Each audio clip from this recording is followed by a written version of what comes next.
Hello guys, welcome to video. I hope आप सभी का प्रिपरेशन बहुत ही बढ़िया चल रहा है। जैसे आप लोगों को पता है, एसबीआई क्लर्क बच्चों का मोस्ट अवेटेड एग्जाम है कि नहीं है? एंड इसके लिए आप लोगों के पास उतना ज्यादा दिन है नहीं। अभी भी बहुत बच्चे कहना ये है कि सर अभी भी मुझे मॉक में 50 या 60 नंबर ही आ रहा है, जो एग्जाम पॉइंट ऑफ व्यू से उतना अच्छा नहीं है, तो मुझे क्या करना चाहिए? तो आज इसी के बारे में एक डिटेल्स एनालिसिस करेंगे कि ये जो रिमेनिंग डेज है, अगर ये रिमेनिंग डेज में आप लोग क्या करते हो जिसकी वजह से आप लोग स्कोर क्या होगा, बढ़ने का चांसेस रहेगा। ठीक है, तो वीडियो का एंड तक जरूर बने रहिएगा। अभी देखिए, की ऑफ सक्सेस, यहाँ पे की ऑफ सक्सेस। ठीक है, ये चीजें बोलने से पहले आप लोगों के साथ में कुछ चीजें शेयर करना चाहूंगा। देखिए, मैं बैंकिंग रिलेटेड जो भी वीडियोस बनाता हूं, उस वीडियो में उतना ज्यादा व्यूज नहीं आता है। हालांकि उस वीडियो को अगर आप डीपली पूरा कंप्लीट देखोगे, उसमें आपको बहुत कुछ चीजें सीखने को मिलेगा। तो आज का भी वीडियो में मान लेता हूं कि उतना ज्यादा व्यूज नहीं आएगा, उतने ज्यादा बच्चों तक नहीं पहुंचेगा। जो भी बच्चे मेरा वीडियो को आज देखेंगे, मैं उन बच्चों से यही रिक्वेस्ट करूंगा कि वीडियो को एंड तक देखें। और आपको एंड तक आप जब देखोगे, जो भी चीजें को सीखने को मिलेगा, उस तरह का जो एनालिसिस आपको देखने को मिलेगा, मैं ये दावे से कह सकता हूं, अब माई में भी आपको यूट्यूब में इस तरीके का एनालिसिस आप देखने को मिले। ये जो एनालिसिस है टोटली मेरा एक्सपीरियंस के ऊपर बेस्ड करके ही मैं लाया। ठीक है, अभी देखिए, अभी जो रिमेनिंग डेज है, अगर आप चाहते हो आपको सक्सेस मिले, तो कुछ कुछ चीजें हैं जो आपको अभी से करना पड़ेगा। उसमें से वन ऑफ द मेन चीज है कि स्ट्रेटेजिक योर अप्रोच। अभी देखिए, सबसे इंपॉर्टेंट चीज क्या होता है कि कोई भी चीज जब आप करते हो, उसमें प्रॉपर प्लानिंग होना, एक स्ट्रेटेजी होना। अभी भी एक बहुत बच्चों से पूछोगे, बच्चों का ये कहना होता है, इवन कहते भी है कि सर अभी भी एग्जाम का ज्यादा दिन नहीं है, मुझे प्रॉपर स्ट्रेटेजी ही नहीं आ रहा है, मैं कौन सा स्ट्रेटेजी फॉलो करूं मुझे समझ ही नहीं आ रहा है, कौन सा प्लानिंग में फॉलो करूं मुझे समझ नहीं आ रहा है। और ये सबसे बड़ा गलती है बच्चों का फेल करने के लिए, क्योंकि जब तक आप प्रॉपर स्ट्रेटेजी नहीं बनाओगे, तब तक आप अच्छा स्कोर नहीं ला पाओगे एंड आप एग्जाम में सक्सेस भी नहीं हो पाओगे। ठीक है, तो अपना एक बेस्ट स्ट्रेटेजी बनाइए जो आपके हिसाब से कन्वीनियंट हो, वो जो आपको सूट करे एंड जो आपको अच्छा मार्क्स दिलाने में हेल्प करे। ठीक है, ये हो गया फर्स्ट। सेकेंड, अगर बात करूं, focused on most critical topics, practice regularly and fine tune with your strategy. अभी ये चीज क्या है, क्रिटिकल टॉपिक्स क्या है? अभी देखिए, मान लीजिए कि आप जब मॉक दे रहे हो या एनालिसिस कर रहे हो या कोई भी चीजें प्रैक्टिस कर रहे हो, कुछ कुछ टॉपिक क्वांट में होंगे, रीजनिंग में होंगे, इंग्लिश में होंगे, जो टॉपिक्स आपसे अच्छी तरीके से बन जा रहा है। आप बोलोगे हाँ सर ये बात सही है, लेकिन कुछ कुछ टॉपिक ऐसे भी होंगे जो आपसे नहीं बन रहा है। उस टॉपिक के बारे में आपको आइडिया है, लेकिन आप उससे थोड़ा सा प्रॉब्लम है, तो उस टॉपिक को थोड़ा ज्यादा फोकस कीजिए, फर्स्ट थिंग। सेकंड, उसको थोड़ा रेगुलर बेसिस पे ज्यादा टाइम देकर प्रैक्टिस कीजिए। ठीक है, सेकंड थिंग। थर्ड थिंग क्या होगा, जो आपने स्ट्रेटेजी बनाया है आपके लिए, उस स्ट्रेटेजी के साथ आपका थोड़ा ट्यूनिंग बनाइए। क्योंकि ऐसा नहीं होना चाहिए कि एग्जाम में जाके ही आप एक नया स्ट्रेटेजी बना रहे हो, एग्जाम में 2 दिन पहले ही आप एक नया स्ट्रेटेजी बनाए हो, वो आपके लिए उतना ज्यादा बेनिफिट नहीं होगा। ठीक है, third thing, during the last few days जितना हो सके उतना नया टॉपिक सीखना भी अवॉइड करें। बच्चे क्या करते हैं कि एग्जाम का जो अगले दिन होता है, उसमें भी कुछ नया टॉपिक सीखते हैं। मैं बोलूंगा उसमें बच्चे सबसे ज्यादा गलती करते हैं, वो एग्जाम पॉइंट ऑफ व्यू से कुछ भी हेल्पफुल नहीं होगा। ऑलवेज, जैसे अभी नियर बाय 2 वीक्स है, मान लीजिए मैं 10 दिन ही मान लेता हूं, ये जो रिमेनिंग 10 से 12 दिन जो भी होंगे, उस 10 से 12 दिन में आपको क्या करना है, कोई भी नया टॉपिक नहीं सीखना है। आपको जितना टॉपिक आपने सीखा है, उसको आपको अच्छी तरह से प्रैक्टिस करना है, ताकि आप जो टॉपिक आपने सीखा है, उस टॉपिक से कोई भी क्वेश्चन आता है, तब उसको अच्छी तरीके से बना पाओ। ठीक है, उसके बाद जो लास्ट मोस्ट इंपॉर्टेंट, अभी बच्चे क्या होते हैं कि जब मॉक में मार्क्स नहीं आता है, जब बच्चे बहुत ज्यादा पैनिक हो जाते हैं, बच्चे टेंशन हो जाते हैं। क्यों होना भी जायज है, बिकॉज बच्चे पूरा साल मेहनत कर रहे हैं, अभी एग्जाम का टाइम नहीं आएगा, अगर मॉक में मार्क्स नहीं आएगा तो बच्चे डरेंगे ही। उसके बाद क्या होगा, मान लीजिए इस साल में जो भी एग्जाम्स थे वो बच्चे ने दिए, बच्चों का अच्छा खासा मार्क्स नहीं आया, रिजल्ट अच्छा नहीं हुआ, तो वो भी बच्चे को एक टेंशन है। उस हिसाब से भी बच्चे क्या होता है, थोड़ा डर जाते हैं। लेकिन मैं बोलूंगा, अगर आप डरते हो तो वो फायदा आपका नहीं होगा, वो नुकसान होगा। देखिए, कोई भी चीज अगर आप चाहते हो, उसके लिए अंदर में डर होना ये जायज है, लेकिन वो आप पर अगर हावी हो जाए, वो कहीं ना कहीं गलत होगा। तो ये जो रिमेनिंग डेज है, इस पे आपको क्या करना है, जितना हो सके आपको काम रहना है फास्ट। ठीक है, और अपना जो स्ट्रेटेजी है, जो आप अपने लिए बनाए हो, उस स्ट्रेटेजी पे फोकस करना है और अपना एग्जाम को बेस्ट देना है। अभी ये जो की ऑफ सक्सेस है, इसी की ऑफ सक्सेस को मैं क्या करूंगा, डे वाइज डिस्ट्रीब्यूट करूंगा, सब्जेक्ट वाइज डिस्ट्रीब्यूट करूंगा, एक डीप एनालिसिस करूंगा। ठीक है, फर्स्ट जो क्या लिखा है देखिए, diagnostic test and weakness analysis. अभी ये क्या चीज है, देखिए आपने जो टेस्ट दिया है उसको थोड़ा सा डिटेल्स एनालिसिस कीजिए। कैसे, देखिए, analysis the full and mock test those you have appeared till now to identify your current standing. First thing, आपसे सबसे जो इंपॉर्टेंट चीजें है कि आपने जो अभी तक जितना भी मॉक टेस्ट दिया है उस मॉक टेस्ट को अच्छी तरीके से एनालिसिस कीजिए, पार्ट वाइज एनालिसिस कीजिए। स्कोर क्या बन रहा है, first thing. One of the most important, percentile क्या बन रहा है, ये भी अदर इंपॉर्टेंट थिंग है, परसेंटाइल क्या बन रहा है, ठीक है। उसके साथ साथ आप जो चीजें दिए हो, आप गलतियां कहां कर रहे हो, गलतियां कहां कर रहे हो, ये भी अदर इंपॉर्टेंट थिंग है। इसमें फायदा क्या होगा, अगर आपका परसेंटेज थोड़ा सा अच्छा आ रहा है, मान लीजिए 80 to 90% आ रहा है, तो आपको ये चीज पता होना चाहिए कि 80 to 90% आप अच्छा खासा ले में हो, आप बहुत ही अच्छा खासा ले में हो। और थोड़ा ये जो रिमेनिंग डेज है इसमें अगर और थोड़ा सा बूस्टअप कर देते हो तो आपका क्लियर होने का बहुत ज्यादा चांसेस बढ़ जाएगा, फर्स्ट। उसके बाद अगर यहाँ पे अगर आप हो, यहाँ पे अगर गलतियां जहां पे आप कर रहे हो उस गलतियों को आप देखो कि आप गलतियां जो कर रहे हो वो गलतियां क्यों कर रहे हो, मींस ये गलतियां में जो कर रहे हो, मान टॉपिक वाइज आप गलतियां कर रहे हो, कोई भी टॉपिक में आपका नॉलेज नहीं है, अभी आपको देखना है कि वो टॉपिक में आपका नॉलेज नहीं है या उस टॉपिक के बारे में आपको पता ही नहीं है। अगर आपको पता है, आप गलतियां कर रहे हो, तो उस टॉपिक को आप क्विक चीजें चेंज कर सकते हो। लेकिन अगर आपको वो टॉपिक के बारे में पता ही नहीं है तो अभी उस टॉपिक को स्किप कर देना है, ठीक है, ये आपको करना है। उसके बाद आपका क्या होगा कि आप एक लेवल तक पहुंच जाओगे कि मुझे मान लीजिए ऑन एन एवरेज, अगर घर का मॉक टेस्ट, क्योंकि आप जब घर में मॉक टेस्ट देते हो कोई भी साइट का, वो थोड़ा सा टफ होता है एज कम्पेयर टू एग्जाम। अगर घर में आपको मान लीजिए 60 to 65 marks on an average आ रहा है तो ये सोच लेना है कि इसमें अगर मैं एग्जाम में जाकर दूंगा तो इसमें 5 से 10 मार्क्स मुझे बढ़ने का चांसेस होता है, दैट मींस मैं एग्जाम में 70 ला सकता हूं, ठीक है। अगर आपको घर में इससे कमती आ रहा है तो आपको आपको क्या चाहिए, मुझे थोड़ा और चाहिए। अब ये देखना है कि लास्ट ईयर का कट ऑफ से ये जो है, ये 70 मार्क्स जो है वो ज्यादा है या कम है। अगर ज्यादा है आपको और मेहनत करना पड़ेगा, अगर कम है तो भी आपको मेहनत करना पड़ेगा ताकि आप एक सेफ जोन में रहो। बात समझ में आ रहा है। सेकंड देखिए क्या है, एनालिसिस एंड टॉपिक प्रायोरिटाइजेशन। ये चीज क्या है, ये आपको डे 1 एंड डे 2 में करना है। मान लीजिए आज मैं ये वीडियो बना रहा हूं, अगर आज आप देखते हो तो आज या कल में ये चीज आपको करना है, analysis and prioritise your topic. कैसे, आप क्वांट को देख रहे हो, क्वांट में मान लीजिए कि आपका परसेंटेज का टॉपिक बहुत अच्छा है, ठीक है, रेशियो एंड प्रोपोर्शन का बहुत अच्छा है, ठीक है, उसके बाद डिस्टेंस एंड डायरेक्शन का बहुत अच्छा है। आपको जब ये टॉपिक सबको पता है तो आपको क्या करना है कि जैसा आपको पता है क्लरिकल में उतना टफ पेपर नहीं आता है, ठीक है, डुएबल पेपर आता है। आपको क्या करना है, ये जो टॉपिक्स है, अगर ये टॉपिक में अच्छा खासा कमांड है तो ये टारगेट रहना चाहिए कि ये टॉपिक में जब भी एग्जाम में क्वेश्चन आए मैं इस क्वेश्चन को ना छोड़ू। जब मॉक दे रहे हो, मॉक में भी आप ये क्वेश्चन को बनाने का जरूर कोशिश करें ताकि आपका कॉन्फिडेंस बिल्डअप हो जाए। जब वो कॉन्फिडेंस बिल्डअप हो जाएगा तो एग्जाम में थोड़ा टफ भी आने से आपका बन जाएगा, बिकॉज सब कुछ चीजें डिपेंड करता है कॉन्फिडेंस के ऊपर। आप घर में जैसे कॉन्फिडेंस अपना बूस्टअप करोगे, एग्जाम में उसी कॉन्फिडेंस का आपका फायदा मिलेगा। बात समझ में आ रहा है कि नहीं आ रहा है, ठीक है। अभी देखिए, analysis your performance to identify the weakest area. उसके साथ साथ आपको क्या करना है कि आपका जो वीक पार्ट है, वीक पार्ट है, मान लीजिए टाइम एंड डिस्टेंस का, टाइम एंड डिस्टेंस का क्वेश्चन सबसे नहीं बनता है, मैंने आपको बोला इसकी क्या करना है, देखना है। अगर आपको इस टॉपिक के बारे में पता ही नहीं है तो अभी एट प्रेजेंट आपके लिए स्किप कर देना है। अगर आपको पता है लेकिन थोड़ा मुश्किल होता है बनने में तो रेगुलर बेसिस पे इसको प्रैक्टिस करना है, ठीक है। उसके बाद prioritise topic basis on weaknesses. अभी क्या होगा कि आप जब अपने स्ट्रेंथ का एक प्रायोरिटाइज बनाओगे, मान लीजिए परसेंटेज मुझे सबसे अच्छा आ रहा है, रेशियो प्रोपोर्शन दूसरा, टाइम एंड डिस्टेंस तीसरा, तो इस तरह वीकनेस का भी आपका जो जो पार्ट में कुछ थोड़ा प्रॉब्लम है उस पार्ट को भी आपको क्या करना है, एक प्रायोरिटाइज बना देना है कि मान लीजिए मुझे मेंसुरेशन नहीं आता है, मुझे प्रोबेबिलिटी नहीं आता है, मुझे ये टॉपिक नहीं आता, तो ये टॉपिक का प्रायोरिटाइज बना देना है। इसमें आपको देखना है कि कौन सा टॉपिक आपको अच्छी तरीके से टोटली नहीं आता है, तो वो टॉपिक को एट प्रेजेंट आपको स्किप करना है। जो टॉपिक आपको आता है लेकिन थोड़ा सा प्रॉब्लम हो रहा है उस टॉपिक में आपको क्या करना है, थोड़ा सा ध्यान से देखना है, थोड़ा प्रैक्टिस करना है ताकि उस टॉपिक से एटलीस्ट क्वेश्चन बन जाए।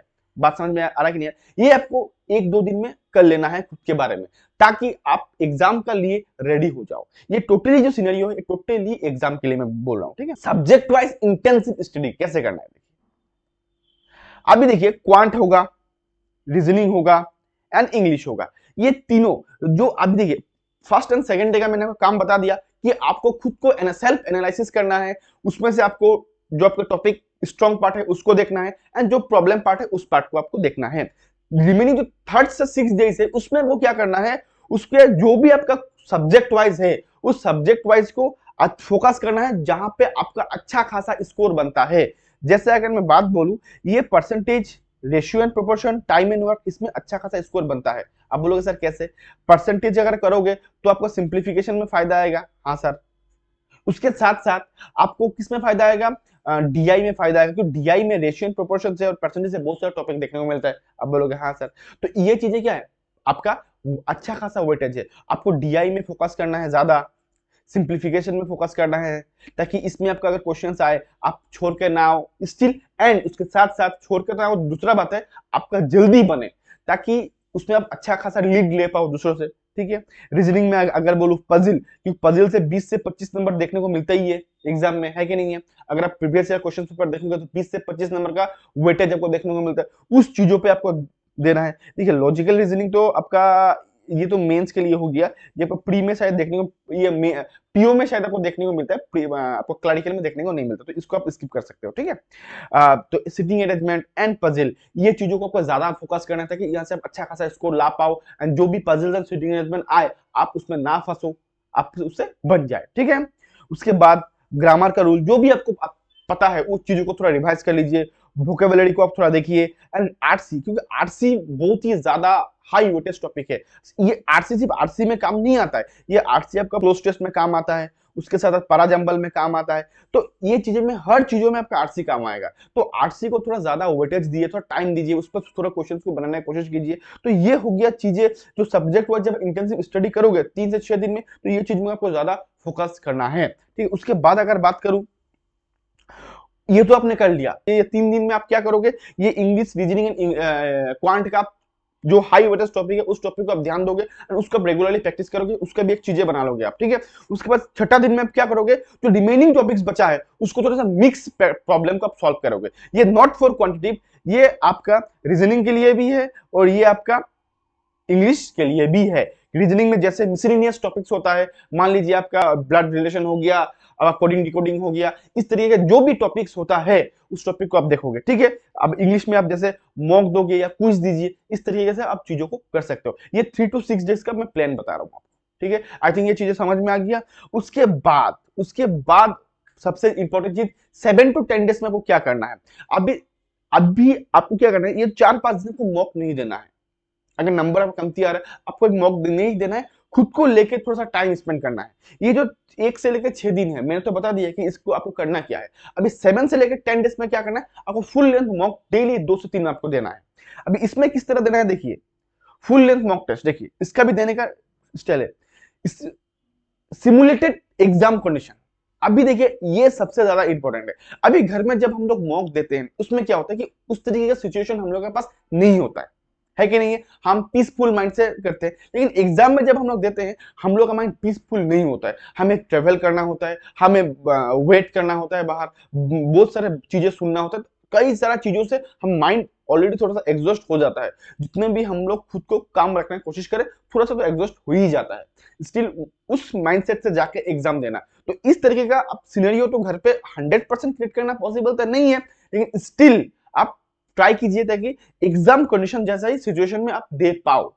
ठीक है, ताकि आपको जब एग्जाम सिचुएशन में जाने का जब जाना पड़े तब आपको नर्वस ना हो, आपको ऐसा ना लगे अरे मैंने तो ऐसा सिचुएशन में एग्जाम दिया ही नहीं, अब अगर थोड़ा प्रॉब्लम होता तो मैं कैसे दूंगा, नो, इस तरीके का प्रॉब्लम ना आए। ठीक है, उसके बाद analysis result and identify areas for quick improvement. तो देखिए अभी जो आपके पास टाइम है उतना टाइम नहीं है कि आप एक मतलब कोई भी नया टॉपिक सीख के आप चीजों को इंप्रूव करो, लेकिन आप जब मॉक को एनालिसिस करोगे उसमें क्या होगा कि आपको आइडेंटिफाई करोगे कि कौन सा जगह में मैं क्विक 1-2 दिन में मैं इंप्रूव कर सकता हूं, वो जगह को ढूंढिए, ताकि वही तो है इंप्रूवमेंट का जगह, ताकि मैं 1-2 दिन में चीजों को इंप्रूव कर सकता हूं। बात समझ में आ रहा है कि नहीं आ रहा है। उसके बाद अगर मैं बताऊं सब्जेक्ट वाइज रिविजन, आपको सब्जेक्ट वाइज को रिविजन करना है।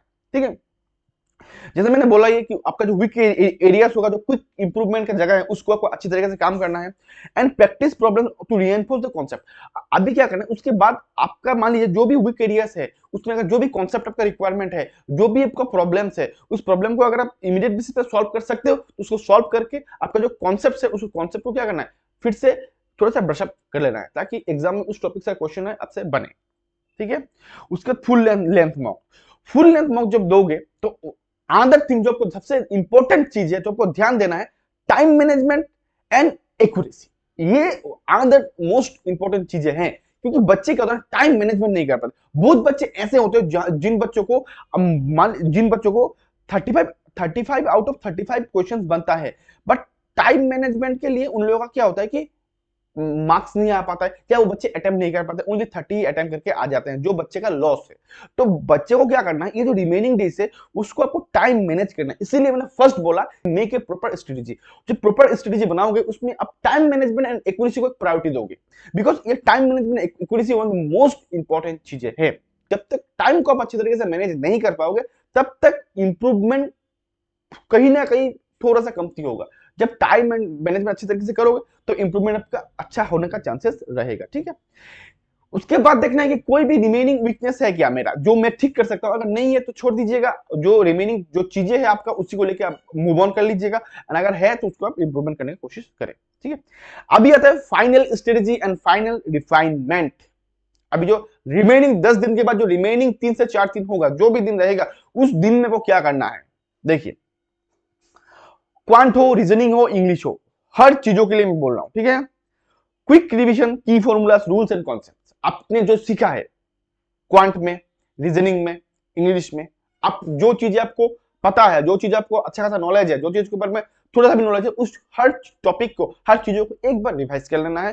जो भी फॉर्मूला आपका याद करना है, हर चीजों को एक बार आप रिवाइज कर लीजिए ताकि एग्जाम में कोई भी प्रॉब्लम ना आए। First thing. Second thing, few problems each topic to stay sharp. अभी जो भी टॉपिक आप प्रैक्टिस कर रहे हो, आप अभी रिवाइज किस तरह करोगे। रिवाइज करने के लिए कुछ तो चाहिए, आपको करना है टॉपिक वाइज कुछ कुछ टॉपिक को थोड़ा सा प्रैक्टिस कर लेना है, ताकि अगर उस टॉपिक से क्वेश्चन है आप छोड़ के ना आओ, एटलीस्ट आप बनाने का कोशिश करो, ठीक है। उसके बाद मॉक टेस्ट स्ट्रेटेजी, ये सबसे ज्यादा इंपॉर्टेंट है। आपने सपोज, जैसे मैंने फर्स्ट नहीं बोला था, एक बेस्ट एक स्ट्रेटेजी बनाई आपके लिए, उस स्ट्रेटेजी को देखना है कि उस स्ट्रेटेजी से आपका इंप्रूवमेंट हो रहा है या नहीं हो रहा है। अगर आपका इंप्रूवमेंट हो रहा है, अगर उसी स्ट्रेटेजी से आप चलोगे, तो क्या होता है कि कभी कभी क्या होता है ना, स्ट्रेटेजी में थोड़ा चेंजेस का रिक्वायरमेंट होता है। मान लीजिए एक स्ट्रेटेजी से आप 10 दिन 15 दिन 20 दिन चले, क्योंकि 10 दिन 15 दिन 20 दिन में आपका भी तो इंप्रूवमेंट हो रहा है, तो उसके साथ साथ क्या होता है, आपका इंप्रूवमेंट के साथ साथ आपका जो स्ट्रेटेजी है उसका भी इंप्रूवमेंट का रिक्वायरमेंट होता है, थोड़ा सा इधर उधर का ऑल्टरेशन रिक्वायरमेंट होता है। तो आपको देखना है कि कहां पे मैं चेंज करूं। पहले मैं सिंप्लीफिकेशन में 10 मिनट देता था, अभी तो मैं फास्ट हो गया, तो अभी मैं 10 मिनट दूं या 7 मिनट दूं। नो, अभी आपको 7 मिनट देना है, बिकॉज आप 10 दिन पहले 10 मिनट देते थे, 10 दिन में तो आपने प्रैक्टिस किए, तो अभी को क्या होगा, टाइम कमती होगा। तो इस तरीके का आप ऑल्टरेशन करना है, ठीक है। Identify the any last minute adjustment needed. अभी आपको देखना है कि वो जो रिमेनिंग डेज है उसमें देखना है कि कुछ तो लास्ट मिनट एडजस्टमेंट तो मैं नहीं कर सकता, अगर कर सकता हूं तो मुझे करना चाहिए। ये चीज जरूर देख लीजिएगा, ठीक है। जनरल अवेयरनेस, देखिए ये तो मैंने एक्चुअली ये क्या होता है ना, आपको डेली बेसिस में थोड़ा थोड़ा सा अपडेट रहना चाहिए, क्योंकि अगर आप कोई भी एग्जाम के लिए तैयारी कर रहे हो तो मैं मानता हूं कि आप सबको सिर्फ मेंस के लिए नहीं, सॉरी प्री के लिए नहीं, मेंस के लिए भी आपको तैयारी करना है। तो आपको क्या करना है कि डेली बेसिस पे थोड़ा थोड़ा का जनरल अवेयरनेस आपको लेके, स्टडी अपडेट आपको लेकर चलना है, ताकि प्री क्लियर होने के बाद आपको इस टॉपिक में प्रॉब्लम, इस सेक्शन में आपको प्रॉब्लम ना आए, ठीक है। उसके बाद सबसे इंपॉर्टेंट चीजें क्या होता है, देखिए रिलैक्सेशन एंड कॉन्फिडेंस बिल्डिंग। बच्चों का क्या होता है, बच्चों का नॉलेज भी अच्छा होता है, सब कुछ सही है, लेकिन बच्चे क्या होता है ना, इतना पैनिक हो जाते हैं, इतना पैनिक हो जाता है, जिसके कारण उनका क्या होता है, डिक्रीज होता रहता है, इतना पैनिक के कारण। तो मैं बोलूंगा थोड़ा रिलैक्स कीजिए, अच्छी तरीके से सोइए, दिन में कम से कम 6 से 7 घंटा अच्छा नींद लीजिए, ताकि आपका माइंड भी काम करने लायक हो। आप अगर अच्छी तरह से सोओगे नहीं, टेंशन ज्यादा लोगे, ओवर थिंकिंग करोगे, तो आपका माइंड भी तो काम नहीं कर पाएगा, उसमें आपका लॉस तो ज्यादा होगा, है कि नहीं है। तो वैसा नहीं करना है, ठीक है। Ensure adequate rest and relaxation, ये सबसे ज्यादा इंपॉर्टेंट है, ठीक है। स्टे कॉन्फिडेंस एंड पॉजिटिव, ये जो लास्ट कुछ दिन है सबसे ज्यादा इंपॉर्टेंट क्या है, ये तो है, इसके साथ साथ अदर इंपॉर्टेंट थिंग क्या है, आपको पॉजिटिव रहना है, ठीक है। अभी आप लोग बोलोगे सर आप सभी से ज्यादा इंपॉर्टेंट बोल रहे हो, देखिए हर चीजें ही इंपॉर्टेंट है, ज्यादा इंपॉर्टेंट मीन ये भी एक इंपॉर्टेंट है, ठीक है। क्योंकि अगर आप पॉजिटिव नहीं रहोगे, नेगेटिव रहोगे, तो वो इंपैक्ट आपका हर चीजों में देखने को मिलेगा, आपका एटीट्यूड में देखने को मिलेगा, आपको मार्क्स में देखने को मिलेगा। तो आपको क्या करना, पॉजिटिव रहना है। अगर कुछ एक दो मॉक में आपका मार्क्स डाउन आ रहा है, तो ऐसा नहीं सोच लेना है, ऐसा नहीं सोचना है कि आपका मार्क्स अच्छा नहीं आएगा। नो, आपको सोचना है कि ना आज कम थी, कल तो ज्यादा आएगा, परसों तो ज्यादा आएगा, और मुझे लाना है। आपको पॉजिटिव माइंडसेट से काम करना है एंड कॉन्फिडेंस भी रहना है, ठीक है। तो यही था मेरा जो टोटल एनालिसिस, ये रिमेनिंग जो जितना भी दिन है उतना रिमेनिंग डेज का एक प्रॉपर स्ट्रेटेजी जो की ऑफ सक्सेस मैंने बोला था उसी को मैंने इस तरीके से एनालिसिस किया, और मैं ये दावे से कह सकता हूँ शायद ही आपको इस तरीके का एनालिसिस यूट्यूब में आपको देखने को मिले, बिकॉज इस एनालिसिस को बनाने में मुझे बहुत ज्यादा टाइम लगता है, बिकॉज ये टोटली बेस्ड ऑन जो मेरा एक्सपीरियंस जो बच्चों से लेता हूँ उसी का, उन लोगों का भी, हर चीजों को मिक्सअप करके ये चीज बनाया हूँ। ठीक है, तो आशा करता हूँ ये जो मैंने आज बनाया है चीजों को, ये चीज अब जो आप लोगों को एक्सप्लेन किया है आप लोगों को अच्छा लगा है। अगर अच्छा लगा है तो अपने फ्रेंड के साथ जरूर शेयर कीजिएगा। ठीक है, तो अभी के लिए बस इतना ही। Till then goodbye and thank you.